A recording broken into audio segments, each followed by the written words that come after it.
AP की basic class ख़त्म हो चुकी थी, जिसमें हम लोगों ने फिर देख लिया था कि फर्स्ट टर्म और सेकंड टर्म थर्ड टर्म के बारे में ए प्लस जो भी होता है, ठीक है, A N plus A plus N minus one D, ठीक है। तो अब हम क्या करते हैं कि अब इस पे हम क्वेश्चन प्रैक्टिस करते हैं, ठीक है। जो बुक में बहुत सारे बुक में क्वेश्चन दिया हुआ है इस एपी पे, ठीक है। अब इसके बारे में क्वेश्चन प्रैक्टिस करते हैं, चलिए।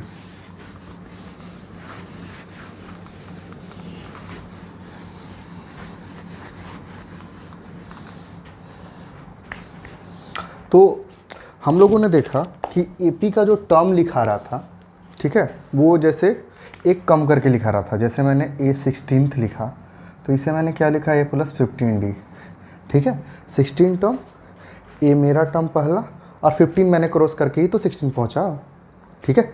50 ए पहला टर्म को क्रॉस करके ही मैंने 15 टर्म लिया, उसके बाद तो मैंने 16 टर्म में पहुंचा हूँ। अब ध्यान से देखिए, अब क्वेश्चन इस पे कैसे आता है। क्वेश्चन इस पे दे दिया जाएगा कि A12 टर्म मेरा 38 है, ठीक है। A12 टर्म मेरा 38 है, और बोल दिया जाएगा कि A7 टर्म मेरा मान लीजिए 22 है। ये मैंने अपने से लिया है, ठीक है। बुक में कुछ भी दे सकता है अपना डेटा के हिसाब से, कोई दिक्कत नहीं है।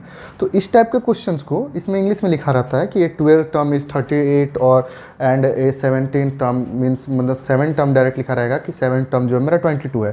Then find the value of first term और and common difference means A और D का वैल्यू। तो इसे मैंने क्या, A12 को क्या लिखा जा सकता है, A प्लस कितना D 11D, ठीक है। ये मेरा 38 हो जाएगा। और A7 क्या हो सकता है, A प्लस कितना D 6D। ये मैंने बताया ना कि एक कम करके लिखना सीखो, ठीक है। नहीं तो इस पर अगर फार्मूला में बैठाते रहोगे भाई, A plus N minus one D, फिर एन के जगह पर 7 लिखोगे, 7 minus one D is plus फिर A plus 7 minus one 6D लिखोगे, ठीक है, टाइम लगेगा। और बात वही है ना, कोई बड़ी बात थोड़ी है, वही बात है। तो 22 तो मैंने यहाँ लिख दिया 22। अब देखिएगा एपी का कोई भी इक्वेशन बनेगा आगे जो क्वेश्चन हम सॉल्व करेंगे, एपी का कोई भी इक्वेशन बनेगा, आप देखिएगा उसमें एक जैसे दिखने के लिए तो दो वेरिएबल है ए और डी, लेकिन ए हमेशा अकेले रहता है, तो इसे सब्ट्रैक्ट कीजिएगा जब भी दो इक्वेशन वो कट जाएगा, ठीक है। तो हम सबसे पहले सब्ट्रैक्ट ही करके उसे उड़ा देते हैं। मान लीजिए तो ए मेरा उड़ गया, तो 11 में से गया 6, ठीक है, तो मेरा 5D बच गया।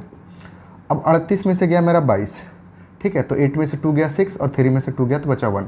तो डी जो मेरा आ गया, ये आ गया 16/5, फ्रैक्शन में आ गया है क्योंकि मैंने डेटा अपने से लिया है, बुक में रहेगा तो वो अच्छा आएगा, ये भी ठीक है, कोई दिक्कत नहीं है, ठीक है।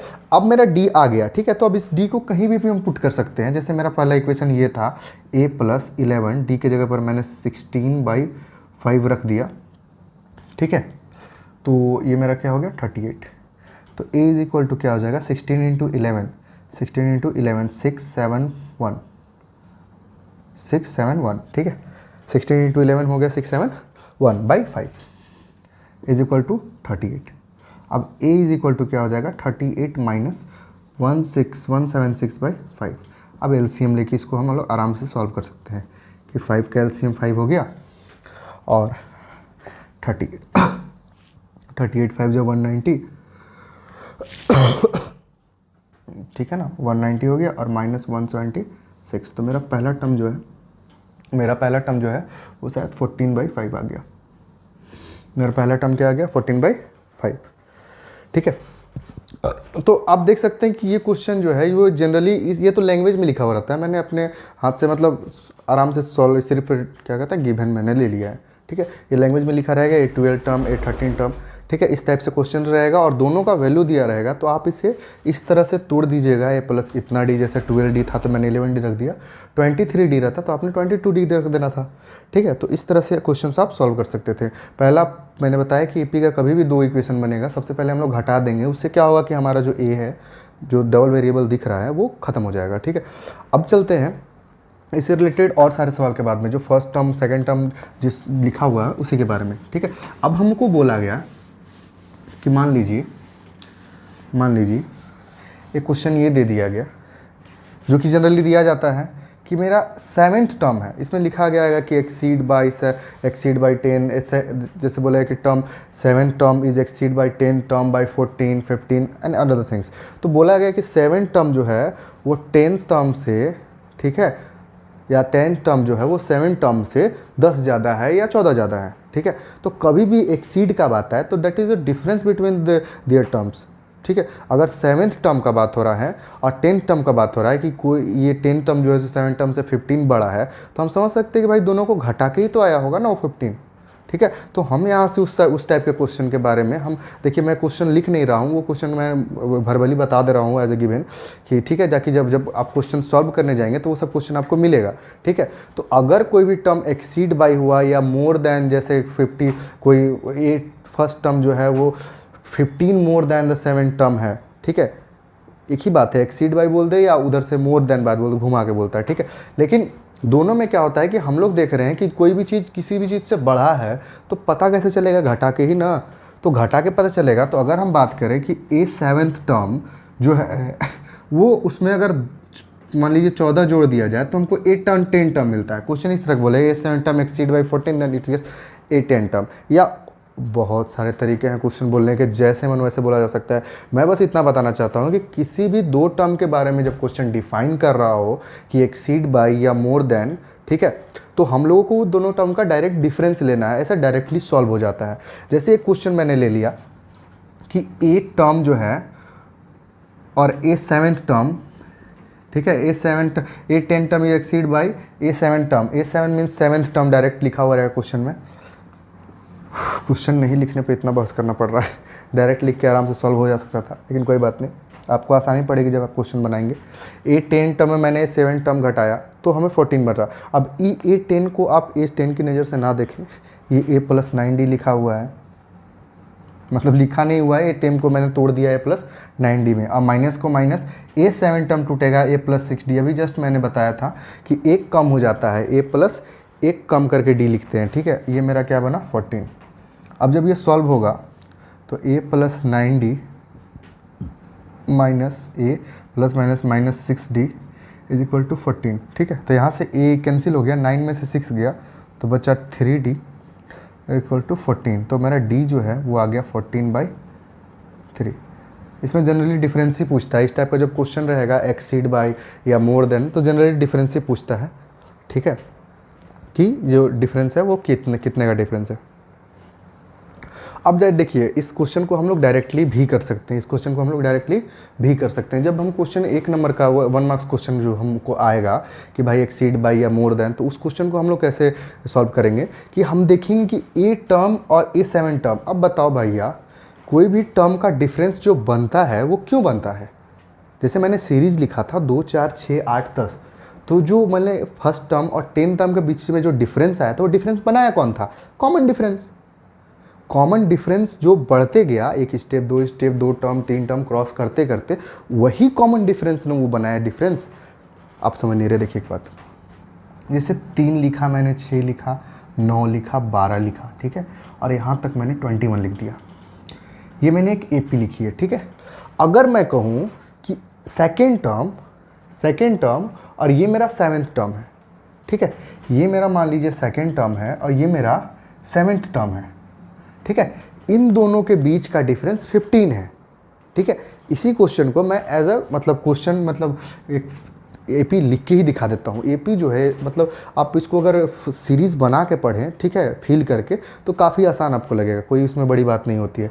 जैसे सेकेंड टर्म ये मेरा सेकेंड टर्म है और ये मेरा 7th टर्म है। अब इसको एज अ क्वेश्चन बोल दिया जाए कि 7th term is exceed by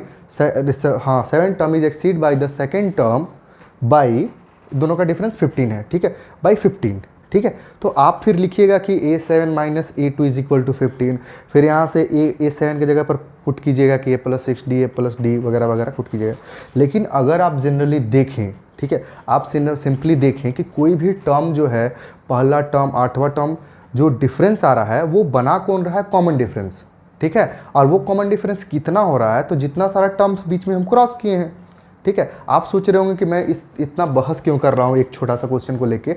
ये छोटा सा क्वेश्चन का क्लियरिटी आपका आगे वाले जो क्वेश्चन है, आपके जो आने वाले क्वेश्चंस हैं, बहुत सारे क्वेश्चंस हैं, क्योंकि देखिए मैथ है तो क्वेश्चंस प्रैक्टिस करने के लिए मिलेंगे, बहुत सारे बुक्स हैं जिसमें बहुत सारे ढेर सारे क्वेश्चंस हैं। तो आपकी एक छोटी छोटी क्लियरिटी जो है क्वेश्चन की, वो आपकी स्पीड डबल कर देगी, डबल नहीं ट्रिपल कर देगी, ठीक है। जहाँ बच्चे A+D के तोड़ रहे होंगे तहाँ आप डायरेक्ट आंसर ले आ सकते हैं, ठीक है। ये आती है छोटी छोटी क्लियरिटी की वजह से कि आपका कॉन्सेप्ट कितना क्लियर है, ठीक है। आप अगर कॉन्सेप्ट के पीछे टाइम दे रहे हैं, ठीक है, तो वो आपको स्पीड देगा, एक बूस्ट देगा, ठीक है, जो आपको बाकी बच्चों से आगे रखेगा, ठीक है। तो एज अ टीचर मैं इस चीज़ छोटी छोटी चीज़ को एक्सप्लेन इसलिए कर रहा हूँ ताकि आप पकड़ पाओ, ठीक है। जनरली अगर मैं इस क्वेश्चन को अगर सॉल्यूशन लेके पार करके चला जाऊँ तो कुछ नहीं होने वाला है, ठीक है। आप भी वही कीजिएगा, सॉल्व कीजिएगा, पुट कीजिएगा, क्रॉस कर जाइएगा, ठीक है। लेकिन कोई बच्चा होगा जो उस कॉन्सेप्ट को गहराई से पढ़ेगा और आपको पीछे छोड़ देगा, ठीक है, जो कि मैं नहीं चाहता हूँ, ठीक है।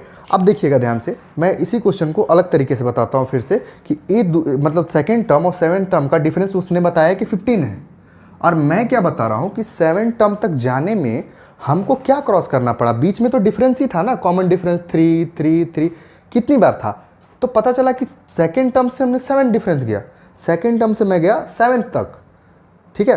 तो 7 तक गया तो 7 - 2 कितना हो गया, 7 - 2 कितना हो गया, 5, यानी कि मैंने 5 बार डी क्रॉस किया।